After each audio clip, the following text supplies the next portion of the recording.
नमस्कार दोस्तों। आज क्लास 10 का चैप्टर कृषि का ऑब्जेक्टिव देखेंगे। तो आज का वीडियो बहुत ही इम्पोर्टेंट होगा। तो चलिए वीडियो को बिना देर किए हुए शुरू करते हैं। और ये हमारा चैप्टर नंबर 2 है सामाजिक विज्ञान का, जिसमें कृषि का ऑब्जेक्टिव देखेंगे। तो चलिए हमारा पहला क्वेश्चन है, निम्नलिखित में खरीफ फसल कौन सा है। तो देखिए, जो चावल है वो खरीफ फसल है, ठीक है। देखिए एक होता है रबी फसल, तो ये ठंडा के दिनों में होता है, और एक होता है खरीफ फसल, वो बरसात के दिनों में होता है। तो अपना आंसर क्या हो जाएगा? चावल इसका आंसर हो जाएगा, क्योंकि इसमें चावल के लिए पानी की ज़रूरत होती है। चलिए अगला क्वेश्चन देखते हैं। अगला हमारा क्वेश्चन है, निम्नलिखित में कौन रबी की फसल है। तो देखिए, जो ठंडा के दिन में होता है वो क्या होता है? रबी फसल होता है। तो इसमें क्या है? गेहूं जो है रबी फसल है। तो ऑप्शन इसका आंसर बी इसका आंसर हो जाएगा। चलिए अगला क्वेश्चन देखते हैं। अगला हमारा क्वेश्चन है, निम्नलिखित में किस राज्य में वन सबसे अधिक पाया जाता है। तो देखिए, जो मध्य प्रदेश है, यहाँ भारत में सबसे ज़्यादा एमपी में, मध्य प्रदेश में वन पाया जाता है। तो इसका आंसर क्या हो जाएगा? सी इसका आंसर हो जाएगा। चलिए अगला क्वेश्चन देखते हैं। अगला हमारा क्वेश्चन है, जूट के उत्पादन में कौन राज्य आगे है। तो देखिए, जूट के लिए, जूट जो फसल होता है उसके लिए पानी भरपूर मात्रा में चाहिए, और पानी सबसे ज़्यादा कहाँ है? तो बंगाल में पड़ता है, इसीलिए जूट वहाँ पे ज़्यादा होता है। तो इसका आंसर क्या हो जाएगा? पश्चिम बंगाल, डी इसका आंसर हो जाएगा। और जूट से क्या बनता है? जो आलू का बोरा बनता है या चीनी का बोरा, जो बोरी बनता है, वो जूट से बनता है। चलिए अगला क्वेश्चन देखते हैं। अगला हमारा क्वेश्चन है, गेहूं के उत्पादन में कौन राज्य आगे है। तो देखिए, गेहूं जो होता है सबसे ज़्यादा यूपी में होता है, उसके बाद पंजाब में होता है। तो इसका आंसर क्या हो जाएगा? बी इसका आंसर हो जाएगा। चलिए अगला क्वेश्चन देखते हैं। अगला हमारा क्वेश्चन है, चावल के उत्पादन में कौन राज्य प्रथम है। तो देखिए, पानी जहाँ होगा बहुत ज़्यादा, वहाँ पे क्या होगा? चावल होगा, क्योंकि चावल का बहुत ज़्यादा ज़रूरत, पानी का ज़रूरत रहता है। तो इसका क्या हो जाएगा? पश्चिम बंगाल में सबसे ज़्यादा चावल का उत्पादन होता है, डी इसका आंसर हो जाएगा। चलिए अगला क्वेश्चन देखते हैं। अगला क्वेश्चन है, निम्नलिखित में शीतकालीन फसल कौन सी है। देखिए, शीतकालीन यानी क्या? ठंडी में जो होती है वो शीतकालीन फसल होती है। तो देखिए, ठंडा में क्या रोपाया जाता है? तो गेहूं जो होता है वो ठंडा में रोपाता है, और जैसे जैसे थोड़ा सा गर्मी होता है तो इसको काट लिया जाता है। तो इसका सी आंसर हो जाएगा। चलिए अगला क्वेश्चन देखते हैं। अगला हमारा क्वेश्चन है, इनमें कौन सा राज्य चाय का प्रमुख उत्पादक है। तो देखिए, चाय सबसे ज़्यादा कहाँ होता है? तो चाय सबसे ज़्यादा असम में होता है, उसके बाद कहाँ होता है? बंगाल में होता है। बंगाल में वो भी दार्जिलिंग में, सिलीगुड़ी में, ठीक है, सॉरी सिलीगुड़ी में। तो इसका सी इसका आंसर हो जाएगा। चलिए अगला क्वेश्चन देखते हैं। अगला हमारा क्वेश्चन है, कहवा का सबसे अधिक उत्पादन किस राज्य में होता है। तो देखिए, कहवा जो होता है इसी से कॉफ़ी बनता है, ठीक है, कहवा से ही कॉफ़ी बनता है। तो कॉफ़ी का उत्पादन सबसे ज़्यादा कहाँ होता है? तो ये होता है कर्नाटक में, सबसे ज़्यादा कॉफ़ी का उत्पादन होता है। और ये कहाँ होता है? एक बाबा बुदान की पहाड़ी है कर्नाटक में ही, इसी पहाड़ी पे सबसे ज़्यादा कॉफ़ी का उत्पादन होता है। तो चलिए अगला क्वेश्चन देखते हैं। अगला हमारा क्वेश्चन है, महाराष्ट्र किस फसल की खेती के लिए प्रसिद्ध है। तो देखिए, महाराष्ट्र में और काली मिट्टी बहुत ज़्यादा पाया जाता है, और काली मिट्टी में सबसे ज़्यादा क्या होता है? तो कपास होता है। तो याद रखिएगा। तो महाराष्ट्र में सबसे ज़्यादा किस फसल का खेती होता है? तो कपास की। इसका आंसर क्या हो जाएगा? बी इसका आंसर हो जाएगा। चलिए नेक्स्ट क्वेश्चन देखते हैं। अगला हमारा क्वेश्चन है, उत्तर भारत का कौन सा राज्य गन्ना उत्पादन के लिए सर्वाधिक प्रसिद्ध है? तो देखिए ये भारत का नक्शा है। उत्तर भारत क्या होगा, इसके ऊपर उत्तर होगा और नीचे क्या होगा, दक्षिण होगा, और ऊपर क्या होगा, नॉर्थ होगा, माने उत्तर होगा। तो कह रहा है कि उत्तर भारत में सबसे ज़्यादा गन्ना का उत्पादन कहाँ होता है? तो देखिए सबसे ज़्यादा यूपी में, उत्तर प्रदेश में सबसे ज़्यादा गन्ना का उत्पादन होता है। तो इसका आंसर क्या हो जाएगा, ये इसका आंसर हो जाएगा। चलिए अगला क्वेश्चन देखते हैं। अगला हमारा क्वेश्चन है, मूंगफली का सबसे बड़ा उत्पादक राज्य कौन सा है? तो देखिए जो मूंगफली होता है सबसे ज़्यादा गुजरात में होता है, उसके बाद एमपी में होता है। तो पहला नंबर पे कौन सा है, गुजरात। तो इसका आंसर क्या हो जाएगा, सी इसका आंसर हो जाएगा। चलिए अगला क्वेश्चन देखते हैं। अगला हमारा क्वेश्चन है, दक्षिण भारत में सर्वाधिक गन्ना उत्पन्न करने वाला राज्य कौन सा है? तो देखिए दक्षिण भारत में सबसे ज़्यादा जो गन्ना का उत्पादन होता है, देखिए महाराष्ट्र जो है वो दक्षिण भारत में ही आता है और यहाँ पे गन्ना का उत्पादन सबसे ज़्यादा होता है। तो बी इसका आंसर हो जाएगा। चलिए अगला क्वेश्चन देखते हैं। अगला हमारा क्वेश्चन है, भारत की कितनी आबादी कृषि कार्यों में जुड़ी है?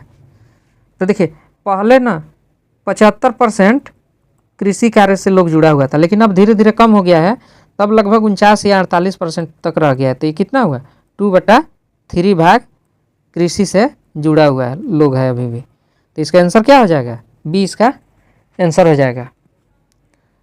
चलिए अगला क्वेश्चन देखते हैं। अगला हमारा क्वेश्चन है, इनमें कौन कृषि को प्रभावित करने वाले कारक नहीं है? तो देखिए नमी, तो नमी तो कृषि को प्रभावित करता है, अगर नमी नहीं रहेगा तो फसल अच्छा नहीं होगा। तापमान ये भी प्रभावित करता है, अगर बहुत ज़्यादा तापमान होगा तो मिट्टी पूरा सूख जाएगी, तो फसल अच्छी उत्पादन नहीं होगी। देखिए जनसंख्या ये कृषि को प्रभावित नहीं करता है, कितना ही जनसंख्या हो तो खेत से क्या लेना देना है, खेत में तो फसल होगा ही होगा। और मृदा, देखिए मिट्टी भी कृषि को प्रभावित करती है, कैसा मिट्टी है, काली मिट्टी है, पीली मिट्टी है, जिस तरह का मिट्टी होगा उस तरह का उत्पादन होगा। तो इसका आंसर क्या हो जाएगा, सी इसका आंसर हो जाएगा। चलिए अगला क्वेश्चन देखते हैं। अगला हमारा क्वेश्चन है, पौधे के अंकुरण के लिए कम से कम कितनी तापमान होना आवश्यक है? तो देखिए पौधे के अंकुरण के लिए कम से कम जो टेम्परेचर होना चाहिए वो 6 डिग्री सेल्सियस होना चाहिए, तभी पौधा क्या होता है, ये मान लीजिए चना है तो अंकुरित होता है, मतलब इसमें से पौधा निकलता है। तो इसका डी इसका आंसर हो जाएगा। चलिए अगला क्वेश्चन देखते हैं। अगला हमारा क्वेश्चन है, रबर की खेती भारत के किस राज्य में की जाती है? तो देखिए जो रबर की खेती होती है वो भारत में केरला में सबसे ज़्यादा की जाती है। और ये जो रबर का पेड़ होता है, और इसमें ना, इसमें क्या होता है कि सबसे पहले किसी हथियार से इसको काट दिया जाता है और यहाँ पे टोकरी एक लगा दिया जाता है, और यहीं से धीरे धीरे रबर का जो ग्लिसरीन है वो गिरता है और बिटराते जाता है, और इसी को रबर बना लिया जाता है। तो इसका आंसर क्या हो जाएगा, ये इसका आंसर हो जाएगा। ये लिक्विड फॉर्म में रहता है, इसका लेटेक्स इसको बोलते हैं रबर का, और इसी को ढाल के फिर रबर बनाया जाता है। चलिए अगला क्वेश्चन देखते हैं। अगला हमारा क्वेश्चन है, पूर्वोत्तर राज्यों में स्थानांतरित कृषि को किस नाम से जाना जाता है? तो देखिए जो पूर्वोत्तर राज्य है, मान लीजिए कि ये भारत है और ये है पूर्वोत्तर राज्य, तो इधर जो कृषि होता है, इधर तो पहाड़ी इलाका है, तो इधर जो कृषि होता है कि एक जगह सबसे पहले जंगल है तो आग लगा दिया जाता है, फिर यहाँ 2-4 वर्ष कृषि होता है, फिर यहाँ छोड़कर फिर दूसरे जगह जंगल को साफ किया जाता है, और फिर यहाँ पे कृषि होता है। तो इसको हम झूम कृषि बोलते हैं, ठीक है। तो इसका आंसर क्या हो जाएगा, बी इसका आंसर हो जाएगा। चलिए अगला क्वेश्चन देखते हैं। अगला हमारा क्वेश्चन है, झारखंड में स्थानांतरित कृषि को क्या कहा जाता है? तो देखिए जो पूर्वोत्तर में कृषि होता है स्थानांतरित कृषि, उसको झूम कृषि बोलते हैं, लेकिन जो झारखंड में होता है इसको हम क्या बोलते हैं, कुरुआ बोलते हैं। याद रखिएगा, झारखंड में जो स्थानांतरित कृषि होता है, मतलब एक जगह से दूसरे जगह, उसको क्या बोलते हैं, कुरुआ बोलते हैं। तो इसका आंसर क्या हो जाएगा? सी इसका आंसर हो जाएगा। चलिए अगला क्वेश्चन देखते हैं। अगला हमारा क्वेश्चन है, भारत में शुद्ध बोई गई भूमि कितना हेक्टेयर है? तो देखिए भारत में जो शुद्ध बोई गई भूमि है वो 14 करोड़ हेक्टेयर क्षेत्र पे बोया जाता है। बाकी सब बंजर में आता है या कम बंजर में आता है। तो इसका सी इसका आंसर हो जाएगा। चलिए अगला क्वेश्चन देखते हैं। अगला हमारा क्वेश्चन है, पंजाब की कितनी प्रतिशत भूमि कृषि भूमि है? तो देखिए पंजाब में सबसे ज़्यादा कृषि होता है और यहाँ का लगभग 84% भाग पे कृषि होता है। तो इसका आंसर क्या हो जाएगा? बी इसका आंसर हो जाएगा। थोड़ा सा भाग पे ही कृषि नहीं होता है, नहीं तो पूरे पंजाब में कृषि होता है। बहुत कम बंजर भूमि है पंजाब में। चलिए अगला क्वेश्चन देखते हैं। अगला हमारा क्वेश्चन है, निम्नलिखित में कौन खरीफ की फसल नहीं है? तो हम आपको बता दिए हैं जो खरीफ की फसल होती है खरीफ की, वो ठंडा में नहीं होती है, गर्मी में होती है या बरसात में होती है। तो ये क्या है? धान है, मूंगफली है, कपास है। लेकिन गेहूँ क्या है? ये रबी की फसल है। याद रखिएगा गेहूँ रबी की फसल है। ठीक है, तो बी इसका आंसर हो जाएगा। चलिए अगला क्वेश्चन देखते हैं। अगला हमारा क्वेश्चन है, निम्नलिखित में कौन रबी की फसल नहीं है? तो देखिए जो मक्का होता है वो भी बरसात में होता है। तो बरसात में जो होता है वो क्या बताए हैं? खरीफ की फसल होती है। तो इसमें कुछ पूछ रहा है कौन खरीफ की फसल नहीं है, तो कौन रबी की फसल, इसमें पूछ रहा है कौन रबी की फसल नहीं है।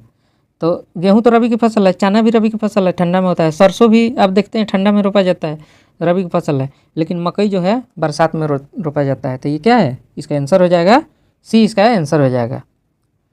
चलिए नेक्स्ट क्वेश्चन देखते हैं। नेक्स्ट हमारा क्वेश्चन है, इनमें कौन धान की एक फसल नहीं है? तो देखिए अमन ये धान की एक हाइब्रिड बीज है,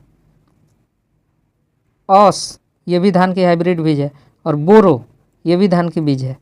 लेकिन जो सुमन है वो धान की बीज नहीं है, वो गेहूं की बीज है। गेहूं की बीज है। तो इसका आंसर क्या हो जाएगा? बी इसका आंसर हो जाएगा। चलिए आज का अंतिम क्वेश्चन देखते हैं। धान की खेती के अंतर्गत सर्वाधिक भूमि किस राज्य में है? तो देखिए धान की खेती के अंतर्गत सबसे ज़्यादा भूमि केरल में है। ठीक है, लेकिन सबसे ज़्यादा पैदावार कहाँ होता है धान का? तो पश्चिम बंगाल में होता है। तो इसका आंसर क्या हो जाएगा? डी इसका आंसर हो जाएगा। तो चलिए आज का वीडियो यहीं समाप्त करते हैं। तो अगर हमारा वीडियो अच्छा लगे तो लाइक करें, सब्सक्राइब करें और शेयर करें। और आप कमेंट कर सकते हैं कि किस चीज़ पे हम वीडियो बनाएं, तो वो वीडियो हम लेकर ज़रूर आएंगे।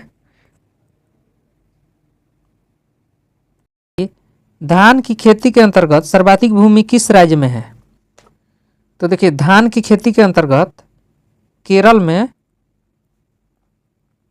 सबसे ज़्यादा भूमि है, क्योंकि केरल में तटीय इलाका है भारत में, और तटीय इलाका में बारिश बहुत ज़्यादा होती है। तो इसका आंसर क्या हो जाएगा? डी इसका आंसर हो जाएगा। चलिए अगला क्वेश्चन देखते हैं।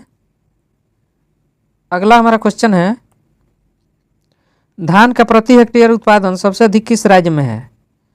तो देखिए धान का प्रति हेक्टेयर जो उत्पादन है सबसे ज़्यादा वो पड़ता है पंजाब में। और अगर सबसे ज़्यादा धान का खेती तो कहाँ? बंगाल में। अगर सबसे ज़्यादा पूछेगा तो बंगाल में, लेकिन प्रति हेक्टेयर जब पूछ रहा है तो पंजाब में। तो इसका आंसर क्या हो जाएगा? ये इसका आंसर हो जाएगा।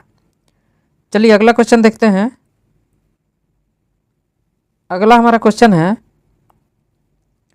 ज्वार की सबसे अधिक खेती किस राज्य में होती है? तो देखिए जो ज्वार होता है वो मोटा अनाज में आता है, और मोटा अनाज कहाँ होता है? जहाँ बारिश कम होती है। तो ये महाराष्ट्र में और राजस्थान में सबसे ज़्यादा ज्वार का खेती होती है। तो यहाँ की आंसर क्या हो जाएगा? महाराष्ट्र इसका आंसर हो जाएगा। तो इसका आंसर डी हो जाएगा। चलिए अगला क्वेश्चन देखते हैं। अगला हमारा क्वेश्चन है,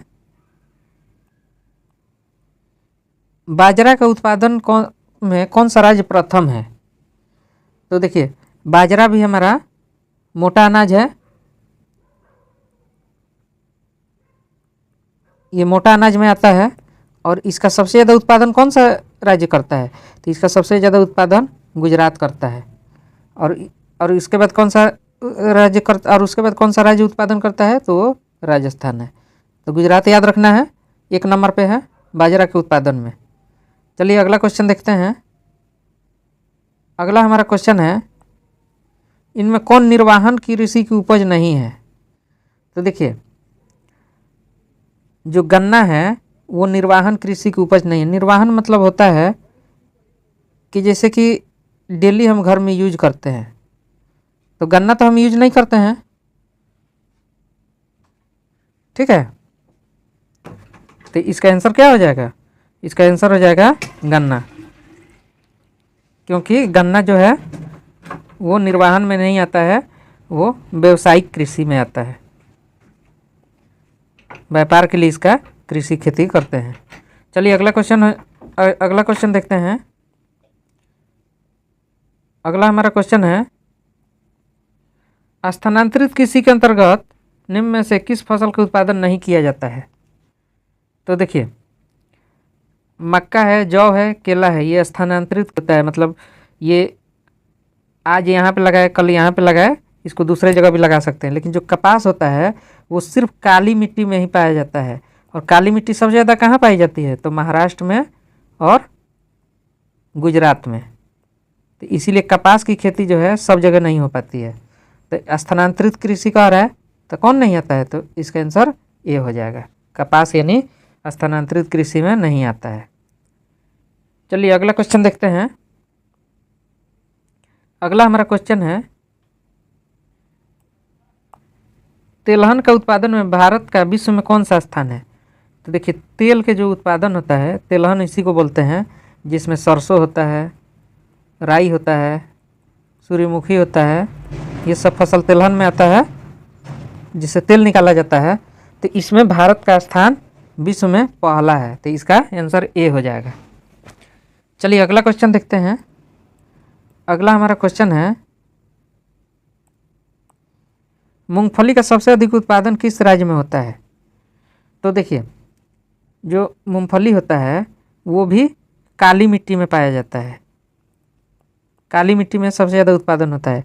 और कपास भी उत्पादन काली मिट्टी में ही होता है, और मूंगफली भी। तो ये काली मिट्टी का विस्तार कहाँ पे है? तो देखिए, काली मिट्टी का जो विस्तार है वो गुजरात में है और महाराष्ट्र में है। महाराष्ट्र के पूर्वी इलाका है और गुजरात पूरा है। तो इसका आंसर क्या हो जाएगा? इसका आंसर डी, इसका आंसर हो जाएगा गुजरात। यहाँ मूंगफली सबसे ज़्यादा उत्पादन होता है। चलिए अगला क्वेश्चन देखते हैं। अगला हमारा क्वेश्चन है, भारत का नारियल प्रदेश किसे कहा जाता है? बहुत ही आसान क्वेश्चन है और मैं उम्मीद करता हूँ कि आप लोग जानते होंगे इसका आंसर। तो इसका आंसर जो है केरल होगा, ये इसका आंसर हो जाएगा। यहाँ पे सबसे ज़्यादा नारियल पाया जाता है, इसीलिए नारियल प्रदेश केरल को बोला जाता है। चलिए अगला क्वेश्चन देखते हैं। अगला हमारा क्वेश्चन है, ग्रीष्मकालीन पर्याप्त वर्षा किस फसल की खेती के लिए उपयुक्त है? तो देखिए, कह रहा है कि ग्रीष्मकालीन मतलब गर्मी में।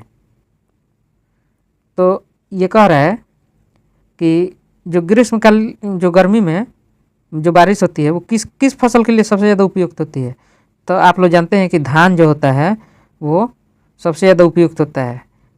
तो इसका आंसर क्या हो जाएगा? बी, इसका आंसर हो जाएगा धान। चलिए अगला क्वेश्चन देखते हैं। अगला हमारा क्वेश्चन है, पंजाब किस फसल का सर्वप्रमुख उत्पादक राज्य है? तो ये पूछ रहा है कि पंजाब में किस फसल का उत्पादन सबसे ज़्यादा होता है? तो देखिए, जो गेहूं का उत्पादन है वो पंजाब में बहुत ज़्यादा होता है। और जो हरित क्रांति है, जो 1960 के दशक में आया था, तो इसका प्रभाव सबसे ज़्यादा पंजाब हरियाणा में ही पड़ा। और सबसे ज़्यादा इसीलिए यहाँ पे गेहूं का उत्पादन सबसे ज़्यादा होता है। तो ये इसका आंसर क्या हो जाएगा? बी, इसका आंसर हो जाएगा। चलिए अगला क्वेश्चन देखते हैं। अगला हमारा क्वेश्चन है, उत्तर प्रदेश और बिहार में रागी को किस नाम से जाना जाता है? तो देखिए, रागी जो होता है इसी का नाम है मड़ुआ। छोटा छोटा होता है, सरसों के दाना जैसा, ठीक है। और ये मोटा अनाज में आता है, ये मोटा अनाज में आता है, इसको गरीबों का भोजन भी कहते हैं। तो ये भी याद रखिएगा आप लोग, गरीबों का भोजन भी कहते हैं। तो इसका आंसर क्या हो जाएगा, मड़ुआ इसका आंसर हो जाएगा, सी इसका आंसर हो जाएगा। चलिए अगला क्वेश्चन देखते हैं। अगला हमारा क्वेश्चन है, इनमें से कौन दलहन की फसल नहीं है। तो देखिए दलहन मतलब क्या होता है, मतलब दाल वाली फसलें जो हम लोग दाल घर में खाते हैं। तो चना तो है, दलहन फसल है, अरहर यानी रहर भी है, और मसूर भी है। बाजरा क्या है, दलहन फसल नहीं है। तो सी इसका आंसर हो जाएगा। चलिए अगला क्वेश्चन देखते हैं। अगला हमारा क्वेश्चन है, चाय किस प्रकार की कृषि फसल है। तो देखिए चाय जो है वो किस प्रकार की फसल है, तो रोपण प्रकार की फसल है, ठीक है। तो चलिए अगला क्वेश्चन देखते हैं। तो देखिए अगला क्वेश्चन है कि अरेबिका और रोबस्टा किस फसल के प्रकार है। तो देखिए जो कहवा होता है यानी कॉफ़ी होता है, तो ये दो प्रकार का होता है, एक होता है अरेबिका और एक होता है रोबस्टिका। तो यानी ये किसका है, तो कहवा इसका आंसर हो जाएगा। तो सी इसका आंसर हो जाएगा। चलिए अगला क्वेश्चन देखते हैं। अगला हमारा क्वेश्चन है, असम में चाय के कितने बागान हैं। तो देखिए असम में जो चाय के बागान हैं वो 750 बागान है। ये जस्ट याद रखने वाला क्वेश्चन है, इसमें घबराना नहीं है, ठीक है। ये घट बढ़ भी सकता है इसका संख्या, लेकिन यहाँ पे 750 ही दिया है, तो इसको 750 ही मानेंगे। चलिए अगला क्वेश्चन देखते हैं। अगला हमारा क्वेश्चन है, कपास उत्पादन में एक गांठ कितना किलोग्राम की होती है। तो देखिए जो कपास होता है का वन जो गांठ होता है, एक गांठ उसमें 170 kg कपास रहता है, और ये स्टैंडर्ड साइज है। तो इसका आंसर क्या हो जाएगा, ये इसका आंसर हो जाएगा। चलिए अगला क्वेश्चन देखते हैं। अगला हमारा क्वेश्चन है, भारत का जूट क्षेत्र किसे कहा जाता है। तो आप लोग जानते हैं कि जो पश्चिम बंगाल का एरिया है, ये पश्चिम बंगाल, यहाँ सबसे ज़्यादा जूट पाया जाता है। तो किसको बोलेंगे, जूट का क्षेत्र, तो पश्चिम बंगाल आंसर हो जाएगा। चलिए अगला क्वेश्चन देखते हैं। अगला हमारा क्वेश्चन है, कपास की खेती के लिए कितना दिन पाला रहित होना चाहिए, यानी कितना दिन ठंडा नहीं पड़ना चाहिए। तो देखिए जो कपास की जो खेती होती है उसके लिए कम से कम 210 दिन ठंडा नहीं पड़ना चाहिए, गर्मी पड़ना चाहिए। ये गर्मी वाला फसल है, ठीक है, ये गर्म प्रदेश में होता भी है। तो इसका आंसर क्या हो जाएगा, ये इसका आंसर हो जाएगा। चलिए अगला क्वेश्चन देखते हैं। अगला हमारा क्वेश्चन है, आंध्र प्रदेश किस फसल के उत्पादन में अग्रणी है। तो देखिए जो आंध्र प्रदेश में होता है वो तंबाकू सबसे ज़्यादा होता है। एक तंबाकू होता है और एक मछली का पालन भी आंध्र प्रदेश में बहुत ज़्यादा होता है। तो इसका आंसर क्या हो जाएगा, तंबाकू, यानी बी इसका आंसर हो जाएगा। चलिए अगला क्वेश्चन देखते हैं। अगला हमारा क्वेश्चन है, बिहार का कौन सा क्षेत्र तंबाकू उत्पादन के लिए प्रसिद्ध है। तो देखिए जो समस्तीपुर है बिहार में, जो मान लीजिए कि ये बिहार का नक्शा है, तो गंगा के उत्तर की तरफ से यहाँ पे समस्तीपुर है, तो यहाँ पे सबसे ज़्यादा तंबाकू पाया जाता है, तंबाकू का सबसे ज़्यादा उत्पादन होता है। तो इसका आंसर क्या हो जाएगा, सी इसका आंसर हो जाएगा। चलिए अगला क्वेश्चन देखते हैं। अगला हमारा क्वेश्चन है, इनमें कौन सिल्क की किस्म नहीं है। तो देखिए सिल्क जो होता है उसका प्रकार होता है, तो एक क्या है, मलबरी, वो भी सिल्क है। दूसरा क्या है, केसर। दूसरा क्या है, मूंगा, ये भी सिल्क है। और तीसरा है ईरी। और चौथा एक आप लोग याद रखिएगा, टसर, ये भी एक सिल्क का प्रकार है। तो केसर जो है वो क्या है, वो सिल्क का प्रकार नहीं है। जो केसर है वो चाय में डालते हैं या दूध में डालते हैं, मिठाई में डालते हैं लाल होने के लिए, और ये कश्मीर में केसर सबसे ज़्यादा पाया जाता है। तो इसका आंसर सी हो जाएगा। चलिए अगला क्वेश्चन देखते हैं। अगला हमारा क्वेश्चन है, दक्षिण भारत का सर्वाधिक गन्ना उत्पादक राज्य कौन सा है? तो देखिए दक्षिण भारत में महाराष्ट्र भी दक्षिण भारत में ही पड़ता है और यहाँ सबसे ज़्यादा दक्षिण में सबसे ज़्यादा गन्ना उत्पादन होता है। तो इसके आंसर ये इसका आंसर हो जाएगा। चलिए अगला क्वेश्चन देखते हैं। अगला हमारा क्वेश्चन है, गन्ना अनुसंधान शिला किस शहर में है? यानी गन्ना पे रिसर्च कहाँ पे होता है? तो देखिए जो कोयम्बटूर है वो आंध्र प्रदेश में है, तो यहाँ पे गन्ना अनुसंधान केंद्र है। एपी लिख देते हैं, आंध्र प्रदेश, तो आप लोग समझ जाइएगा। चलिए अगला क्वेश्चन देखते हैं। अगला हमारा क्वेश्चन है, गन्ना की केंद्रीय अनुसंधान शिला कहाँ स्थापित है? तो देखिए केंद्रीय जो अनुसंधान शिला है वो लखनऊ में स्थापित है, तो इसका आंसर बी हो जाएगा। चलिए आज का अपना अंतिम क्वेश्चन देखते हैं। सस्य गहनता को प्रभावित करने वाला कारक कौन सा नहीं है? तो देखिए जो सस्य गहनता होता है वो किसको रिप्रेजेंट करता है? मतलब कोई क्षेत्र है तो वहाँ पे पर भूमि कितना फसल का उत्पादन होता है, पर हेक्टेयर में या पर मीटर में कितना फसल का उत्पादन होता है, इसी को सस्य गहनता बोलते हैं। तो ये किस पे प्रभावित नहीं पड़ता है? देखिए सिंचाई कीजिएगा तो ज़्यादा फसल उगेगा थोड़ा सी एरिया में, अगर मशीन का यूज कीजिएगा तभी थोड़ा सा एरिया में अच्छा जुताई होगा तो अच्छा फसल का उत्पादन होगा, और कीटनाशक अगर छिड़किएगा तभी फसल का अच्छा उत्पादन होगा, लेकिन इसका जनसंख्या से कोई लेना देना नहीं है। तो इसका आंसर क्या हो जाएगा? सी इसका आंसर हो जाएगा। तो चलिए आज का कृषि का दूसरा भाग समाप्त हुआ और अगला भाग में हम कृषि का फिर 25 क्वेश्चन लेकर आएंगे। तो अगर हमारा वीडियो अच्छा लगे तो चैनल को लाइक करें, सब्सक्राइब करें और शेयर करें। Thank you.